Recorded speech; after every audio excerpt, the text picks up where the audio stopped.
TPS, berkasta, Sandra Dewi pamer TPS dilengkapi kudapan mahal hingga dekorasi mewah. Sandra Dewi mendadak jadi sorotan saat mengikuti jalannya pemilihan umum, Pemilu, 2024. Bukan lantaran gaya berbusananya saat melakukan pencoblosan, melainkan tempat pemungutan suara, TPS, tempat Sandra Dewi mencobloslah yang jadi sorotan. Dalam unggahan akun Instagram miliknya, nampak Sandra Dewi mencoblos bersama sang suami, Harvey Muiz di aula dekat komplek perumahannya. TPS tempat Sandra Dewi mencoblos berupa tenda bernuansa merah putih yang dibuat di dekat kolam renang yang sengaja dipersiapkan untuk pemilih menunggu. Kursinya juga terlihat begitu mewah bak kursi di acara pernikahan di gedung-gedung.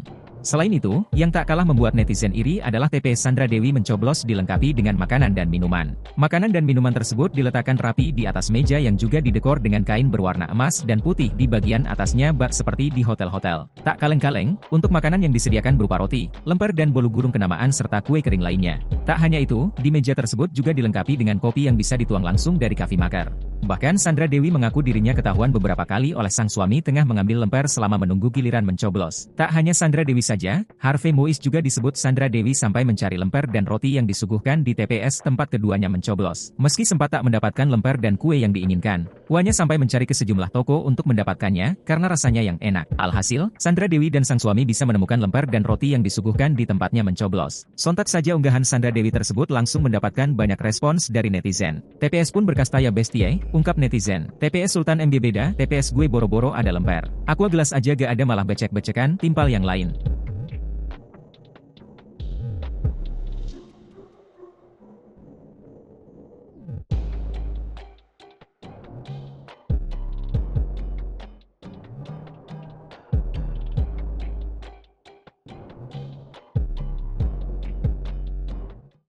Download Tribun X sekarang, menghadirkan lokal menjadi Indonesia.